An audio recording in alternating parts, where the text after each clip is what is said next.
നമസ്കാരം, ഞാൻ ഡോക്ടർ നയന വിജയ്, പട്ടം SCT ഹോസ്പിറ്റലിലെ കൺസൾട്ടൻറ്റ് നെഫ്രോളജിസ്റ്റാണ്. ഞാൻ ഇന്ന് ഇവിടെ വന്നിരിക്കുന്നത് വൃക്ക രോഗങ്ങളെ പറ്റിയും അതിൻ്റെ ലക്ഷണങ്ങളും അത് എങ്ങനെ കണ്ടുപിടിക്കാമെന്നും അതിൻ്റെ തുടർന്നുള്ള ചികിത്സയെ പറ്റിയും ഒരു അവബോധനം നൽകുന്നതിന് വേണ്ടിയിട്ടാണ്. ഇപ്പോൾ കേരളത്തെ നോക്കിയാൽ മലേറിയ, ടൈഫോയിഡ് പോലെയുള്ള പകർച്ചവ്യാധികളെക്കാൾ മുന്നിട്ട് നിൽക്കുന്നത് പ്രമേഹം, രക്തസമ്മർദ്ദം പോലെയുള്ള ജീവിതശൈലി രോഗങ്ങളാണ്. ഈ ജീവിതശൈലി രോഗങ്ങൾ എന്ന് പറഞ്ഞാൽ അതിൽ പ്രധാനമായും പ്രമേഹം, രക്തസമ്മർദ്ദം, കൊളസ്ട്രോൾ രോഗങ്ങൾ, ഭാരം, ഒബേസിറ്റി എന്നിവയാണ് പ്രധാനമായും വരുന്നത്. ഇതുമൂലം ഉണ്ടാകുന്ന മറ്റ് ആന്തരിക അവയവങ്ങളിലുണ്ടാകുന്ന പ്രശ്നങ്ങളും. ഇതിൽ പ്രധാനമായും കാർഡിയാക്, കരൾ, കിഡ്നി, ബ്രെയിൻ, ഈ പറഞ്ഞ അത്യാവശ്യമായി നമുക്ക് മനുഷ്യർക്ക് ജീവിക്കുന്നതിന് ആവശ്യമുള്ള അവയവങ്ങളെല്ലാം ബാധിക്കപ്പെടും. ഇതിൽ കിഡ്നി രോഗങ്ങളുടെ പ്രത്യേകത എന്താണെന്ന് വെച്ചാൽ, മറ്റ് രോഗങ്ങളെ പോലെ കിഡ്നി രോഗങ്ങളുടെ ലക്ഷണങ്ങൾ വെച്ച് നമുക്ക് കണ്ടുപിടിക്കാൻ പാടാണ്. അതേപ്പറ്റി വ്യക്തമായ ഒരു ധാരണയില്ലെങ്കിൽ പലപ്പോഴും ഇത് മിസ്സായി പോകാനുള്ള സാധ്യതയുണ്ട്. കിഡ്നി രോഗങ്ങൾ പ്രധാനമായും കേരളത്തിൽ കണ്ടുവരുന്നതിൽ കാരണങ്ങൾ നോക്കിയാൽ പ്രമേഹം ആദ്യം, രണ്ടാമത് രക്തസമ്മർദ്ദം, മൂന്നാമതായി കാർഡിയാക്, അതായത് ഹൃദയത്തിന് പ്രോബ്ലം ഉള്ളവർക്ക് രണ്ടാമതായി സെക്കൻഡറി ആയി കണ്ടുവരുന്ന കിഡ്നി രോഗങ്ങൾ. പിന്നീട് അതിനുശേഷം വരുന്നതെന്ന് പറഞ്ഞാൽ മരുന്നുകളുടെ ഉപയോഗങ്ങൾ ക്രമാതീതമായി വരുന്നത് കൊണ്ടുള്ള, പ്രധാനമായും പെയിൻ കില്ലേഴ്സ്, അനാൽജസിക്കുകൾ ഉപയോഗിക്കുന്നത് കൊണ്ടും, പിന്നെ നാട്ടുവൈദ്യങ്ങൾ, പൊടി, അങ്ങനെയുള്ള കാര്യങ്ങൾ ഉപയോഗിക്കുന്നത് മൂലമുള്ളതും. ഇതിന് ശേഷം താഴോട്ട് നോക്കിക്കഴിഞ്ഞാൽ ഓട്ടോ ഇമ്യൂൺ, അതായത് ലൂപ്പസ് രോഗങ്ങൾ, അങ്ങനെ കുറച്ച് ഒരു ലിസ്റ്റ് താഴോട്ട് വരും. ഇതിൽ പക്ഷേ മുഖ്യമായും ജീവിതശൈലി റിലേറ്റഡ് ആയിട്ടുള്ളതാണ്. ഈ പറഞ്ഞ രോഗങ്ങൾ കിഡ്നിയിലേക്ക് ബാധിക്കുമ്പോൾ അതിൻ്റെ ആദ്യഘട്ടങ്ങളിൽ ഉണ്ടാകുന്ന ലക്ഷണങ്ങൾ എന്ന് പറഞ്ഞാൽ നൊക്ചൂറിയ, അതായത് രാത്രിയിൽ ഇടയ്ക്കിടയ്ക്ക് എഴുന്നേറ്റ് മൂത്രം ഒഴിക്കുക, പിന്നെ മൂത്രത്തിൽ ചെറിയ നുരയും പതയും വരിക, ഈ പറഞ്ഞ ലക്ഷണങ്ങളായിരിക്കും. കുറച്ചുകൂടെ മുന്നോട്ട് പോകുമ്പോൾ കിഡ്നിക്ക് പ്രവർത്തനം കുറഞ്ഞു വരുമ്പോൾ നമുക്ക് ക്ഷീണം വരാം, രക്തക്കുറവ്, മുൻപേ ചെയ്തിരുന്ന കാര്യങ്ങൾ നമുക്ക് പറ്റാത്തതുപോലെ, പിന്നെ വിശപ്പില്ലായ്മ, ഭക്ഷണം കാണുമ്പോഴേ ഓക്കാനും വരിക, ഈ പറഞ്ഞ ലക്ഷണങ്ങളാണ്. പിന്നെ കാലിൽ നീര്, ഇനിയും കുറച്ച് മുന്നോട്ട് പോയി കഴിഞ്ഞാൽ തീരെ വയ്യാതെയാകുന്ന ഒരവസ്ഥയായിരിക്കും. അതായത് നീര് ശരീരം മുഴുവൻ, ചിലപ്പോൾ കണ്ണുകളുടെ ചുറ്റുമായിരിക്കും.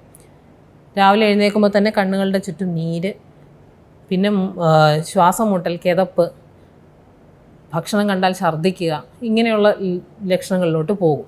അപ്പം നമ്മൾ പലപ്പോഴും ഞങ്ങൾ ഡോക്ടേഴ്സ് പറയാറുള്ളത്, ഈ ലക്ഷണങ്ങൾ വരുന്നതിന് മുൻപേ തന്നെ ജീവിതശൈലി രോഗങ്ങളുള്ള പേഷ്യൻസ് ഇതിനു വേണ്ടി ടെസ്റ്റ് ചെയ്ത് നോക്കുകയും കണ്ടുപിടിക്കാനുള്ള ശ്രമങ്ങൾ നടത്തുകയാണ്. കാരണം പലപ്പോഴും ഇത് മുന്നോട്ട് പോയ ഒരു സ്റ്റേജിൽ നമ്മൾ കണ്ടുപിടിച്ച് കഴിഞ്ഞാൽ അതിന് ചികിത്സ കുറച്ചുകൂടെ ബുദ്ധിമുട്ടായിരിക്കും.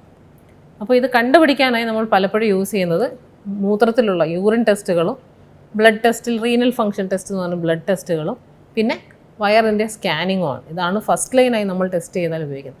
പലപ്പോഴും ഇത് നിങ്ങൾ തനിയെ ചെയ്യുന്നതിലും നിങ്ങളൊരു ഫിസീഷ്യനെയോ അല്ലെങ്കിൽ നെഫ്രോളജിസ്റ്റിനെയോ തന്നെ കണ്ട് സമീപിച്ച് ഇതേപ്പറ്റി രോഗനിർണയം നടത്തുന്നതാണ്. ഇനി ഈ പറഞ്ഞ പോലെ ഈ രോഗനിർണയം നടത്തിയാൽ തന്നെ ഇതിൻ്റെ ട്രീറ്റ്മെൻറ്റിലും ജീവിതശൈലി അഡ്ജസ്റ്റ്മെൻറ്റുകൾക്ക് വളരെ മുഖ്യമായ ഒരു റോളുണ്ട്. നമ്മളീ പറഞ്ഞ പോലെ കാരണക്കാരായ പ്രഷർ, ഷുഗർ, കാർഡിയാക് പ്രശ്നങ്ങൾക്കെല്ലാം കൃത്യമായ മരുന്നുകൾ എടുക്കുക. പിന്നെ ആഹാരത്തിലായാലും കുറച്ച് ചെറിയ ചെറിയ അഡ്ജസ്റ്റ്മെൻറ്റുകൾ നടത്തുക. നമ്മൾ പറയാറുള്ളത് ഉപ്പിൻ്റെ അളവ് ആഹാരത്തിൽ കുറച്ച് കുറയ്ക്കുക. ഉപ്പിൻ്റെ അളവ് എന്ന് പറഞ്ഞാൽ പൊതുവേ നമ്മൾ ഉപ്പ്, പപ്പടം, അച്ചാറ് മുതലായിട്ടുള്ള ഉപ്പിൻ്റെ അളവ് കുറച്ച് കുറയ്ക്കുക. പിന്നെ പൊതുവേ ഉള്ളൊരു മിഥ്യാധാരണയാണ് കിഡ്നിക്ക് പ്രശ്നം ഉണ്ടെങ്കിൽ വെള്ളം ഉപയോഗിക്കാൻ പാടില്ല എന്നുള്ളത്. അങ്ങനെയല്ല, അത് ഓരോ പേഷ്യൻറ്റിലും മാറിയിരിക്കും. ഈ വെള്ളം ഉപയോഗിക്കാൻ പാടില്ലാത്തത് ലേറ്റ് സ്റ്റേജിൽ മൂത്രം പോകാത്തൊരവസ്ഥ വരുമ്പോൾ മാത്രമാണ്. ഇങ്ങനെ ജീവിതശൈലിയിൽ ആഹാരത്തിലും കുറച്ച് മാറ്റങ്ങൾ വരുത്തുക. പിന്നെ ഈ പറഞ്ഞ കിഡ്നി പ്രോഗ്രഷന് വേണ്ടിയിട്ടുള്ള മരുന്നുകളും ഇപ്പോൾ അവൈലബിൾ ആണ്.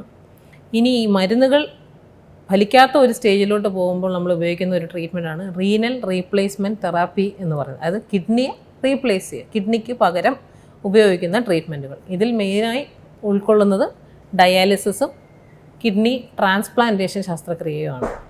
ഡയാലിസിസ് എന്ന് പറഞ്ഞു കഴിഞ്ഞാൽ ഇപ്പോൾ വളരെയധികം ഒരുവിധം നമ്മളുടെ എല്ലാ ആശുപത്രികളും അവൈലബിൾ ആയിട്ടുള്ള ഒരു ചികിത്സാ രീതിയാണ്. അത് പറ്റി മുൻപത്തെ പോലെ ഒരു പേടിയോ ഭയമോ ഇപ്പോൾ കുറച്ച് ഈ ഇൻ്റർനെറ്റും ഒക്കെ ഉള്ള അവസ്ഥയിൽ ഇത്തിരി കുറഞ്ഞു വരുന്നുണ്ട്. എന്നിരുന്നാലും ഡയാലിസിസ് വേണ്ടി വരിക എന്ന് പറഞ്ഞാൽ നമ്മളിപ്പോഴും ഒരു ഭയത്തോടെ മാത്രം കാണുന്ന ഒരു ട്രീറ്റ്മെൻറ്റാണ്. പക്ഷേ അതങ്ങനെയല്ല. ഡയാലിസിസ് ചെയ്ത് കൊണ്ടും നമ്മുടെ ഡെയിലി ആക്ടിവിറ്റീസ് എല്ലാം ചെയ്തുകൊണ്ട് വരുന്ന ഒരുപാട് പേഷ്യൻസ് നമുക്ക് ചുറ്റുമുണ്ട്. ഇതുപോലെ തന്നെ എഫക്റ്റീവായിട്ടുള്ള, ഇതിലും ബെറ്ററായി, ഡയാലിസിസ് എന്ന് പറഞ്ഞാൽ ഒരു ടെമ്പററി ആയിട്ടുള്ളൊരു മാർഗ്ഗമാണ്. ഇതിലും ബെറ്ററായി നമുക്ക് സ്ഥിരമായി കിഡ്നി പ്രോബ്ലങ്ങളിൽ സൊല്യൂഷൻ തരുന്ന ഒരു മാർഗ്ഗമാണ് കിഡ്നി ട്രാൻസ്പ്ലാന്റേഷൻ. കിഡ്നി ട്രാൻസ്പ്ലാന്റേഷൻ എന്ന് പറഞ്ഞാൽ നമ്മൾ കണ്ടിട്ടേ ഇല്ലാത്ത വളരെ വലിയൊരു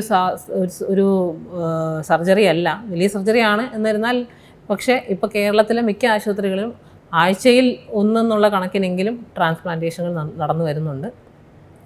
അപ്പോൾ കിഡ്നി രോഗങ്ങളെ കണ്ടുപിടിക്കാൻ നമ്മൾ ആക്റ്റീവായി സ്ക്രീൻ ചെയ്യണമെന്നും അതിന് കൃത്യമായ ഉപദേശങ്ങൾ ഡോക്ടറെ കണ്ട് സ്വീകരിച്ചു കഴിഞ്ഞാൽ നമ്മളെ ഇത് ഒരു പ്രഷറോ ഷുഗറോ കൺട്രോളിൽ വെക്കുന്നത് പോലെ തന്നെ സാധാരണ കൺട്രോളിൽ വെക്കാവുന്ന ഒരു രോഗമാണ്.